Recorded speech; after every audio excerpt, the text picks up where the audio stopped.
I need y'all to stop trying to rewrite history just simply because you're lazy. And if you don't know your history, I'd rather you just say that than spewing these ideologies that Black and brown folks never had solidarity, that Black and brown folks never stood up for each other. The fact that Cuba has Assata Shakur to this very day, with all the smoke and vitriol that they get from the United States, they have kept her for decades. The Rainbow Coalition, which was a progressive socialist movement, which were the Black Panthers coming together with the Young Lords, who were what?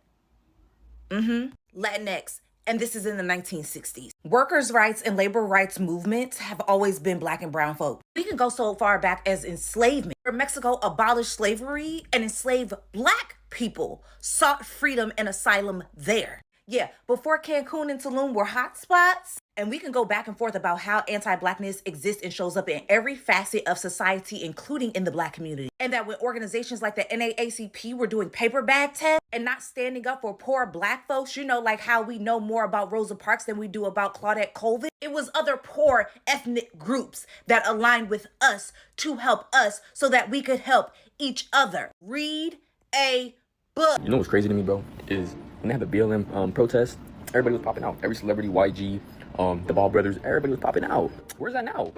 Where are the celebrities now? Where are they protesting now? Where are the teams now? Why is nobody speaking up? Even Kendrick Lamar made a song. Lil Baby made a song. But where's everybody now? I beg your pardon. I beg your pardon. Where's J-Lo? Where's Bad Bunny? Where's Maluma? Where's Shakira? Talk to your own people. Because J-Lo was just up on the pulpit at the inauguration doing this. Y justicia para todos. Let's get loud. No matter what happens in this country, everyone under that POC umbrella always finds a way to put the focus back on Black people. Obviously, we understand what's going on right now with the ICE raids that are going on in America and Los Angeles, to be specific. But there have been a lot of Latino people coming online asking about Black celebrities and Black people showing up and comparing this event to BLM. Now, don't get me wrong. We were home during the pandemic. People had no jobs. People weren't in the office. And yes, Black people, Black celebrities, Black businessmen showed up for Black people. Corporations and teams that had Black people on them showed up for their Black constituents and their Black workers. As it currently stands as demographic, there are more Latinos in America than there are Black people. And half of that population voted for what's going on right now. Speak to your own population. Stand up for yourself with each other. Talk internally about how you're so disjointed between the Central and South Americans and the Caribbean people in the East Coast. Talk to each other. Why are you looking for Black people to put you guys on a pedestal and go fight for you when this is also your fight, primarily your fight? Black Lives Matter was our fight, but we speak up for ourselves. We also speak up for everyone, and we did it the most with our vote. And even though Black people are saying this is not our fight, we're sitting this out, we're doing all these things like resting, there are several ways Black people are showing up by not supporting Starbucks, by not supporting Target, by not supporting any company that put out D&I, by boycotting, by using our voice like I do. There's so many ways that Black people still will always show up for ourselves in this country. And when we show up for ourselves, guess who benefits? Everyone else. Reach out to your fellow Asians. Reach out to your Middle Eastern Arab people. Reach out to the large Russian population that's in LA, the Armenians, the Persians. There's so many immigrant groups that live in this city, but you want to single out Black people. Can't win them all. Ciao. I got a question to my Latinos for Trump. How y'all feel today? Do y'all see what's going on in California right now? Do y'all see how voting for Donald Trump didn't give y'all a single brownie point with white uneducated voters? How it did y'all no good. Wearing a MAGA hat, thinking that was going to put y'all above it all. Now, abuela, Dio, and tia, and mijo, and mija, everybody getting sent up out of here. Without an ounce of due process, right along with you. How y'all feel today? Honestly.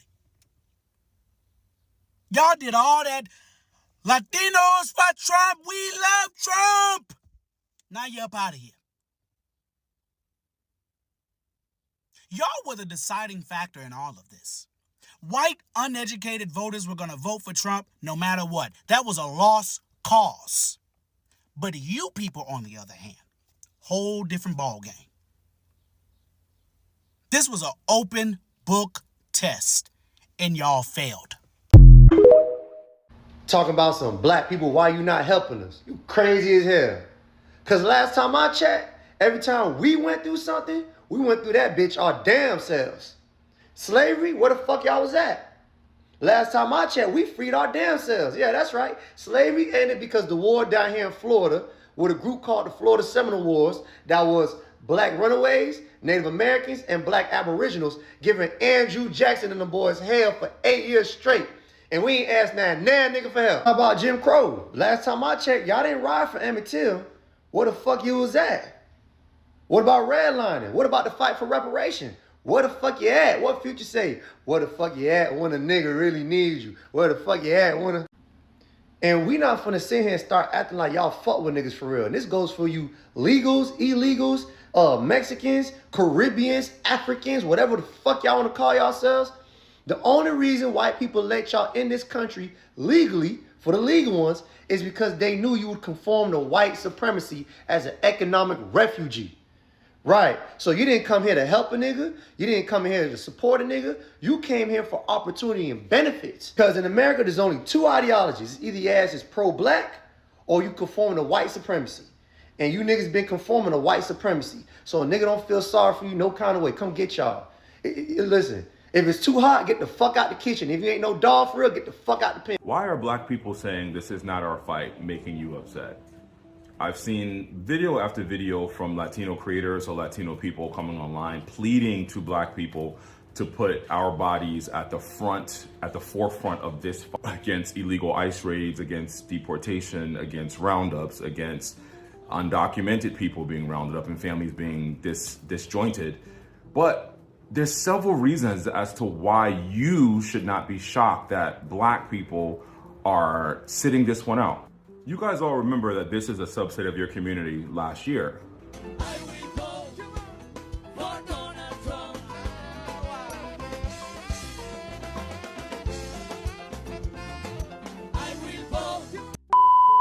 You're also aware that across the board, overwhelmingly black people voted in favor of the candidate that had black interests, Latino interests, Asian interests at heart. Where if you look at the sentiments of what that vote represents, half of your community voted for this. Half of your community said F you to black people. Half of your community said, we don't care about you. Half of your community said you wanted to be white aligning and white adjacent. And now you're being reminded of the fact that you're not. We have to have the ability to hold multiple truths when we speak to each other as communities.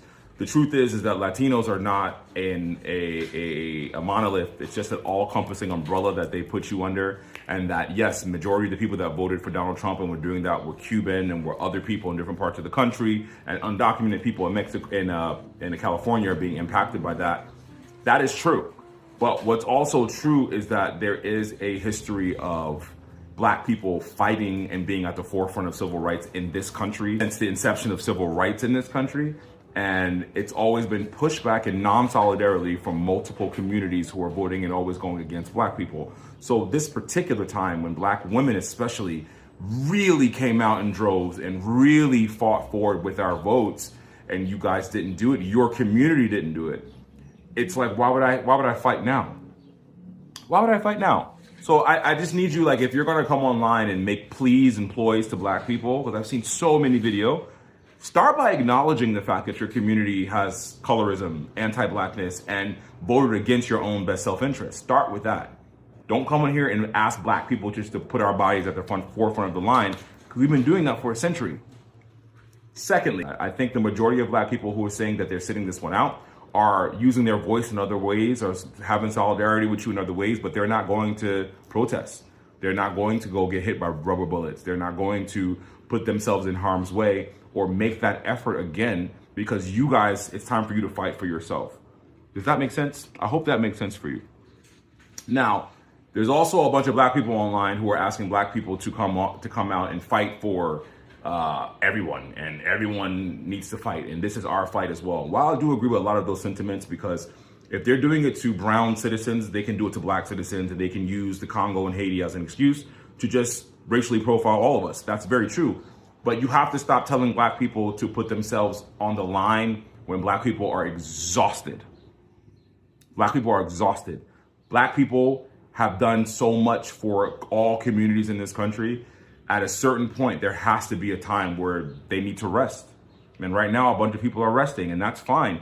But there will always be people in our community who fight. Like, I'm using my voice every fucking day on this app. I've made an update about every single thing going on with ICE raids, locations, where they are, what's happening with Trump. I do it every day on my social page, and it's exhausting. Like, I'm actually exhausted. Today I put up like 10 posts. I'm exhausted, but I'm doing it because I know my voice has reach, and I know that people need to hear it.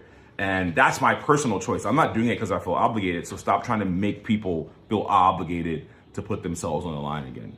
I say that to say it's a lot of fucked up shit happening in this country. I know that people and families, I was in tears last night seeing people self-deport themselves, and people getting rounded up, grandfathers and grandmothers and abuelitas getting taken away, who are the people who are the fabric of this city in LA. But I just know that it doesn't end here, and there are black people on that list. There are black countries on that list. There are black countries on that list, and I'll say that to you again. There are black countries on that list. How you guys doing? Welcome to my YouTube channel.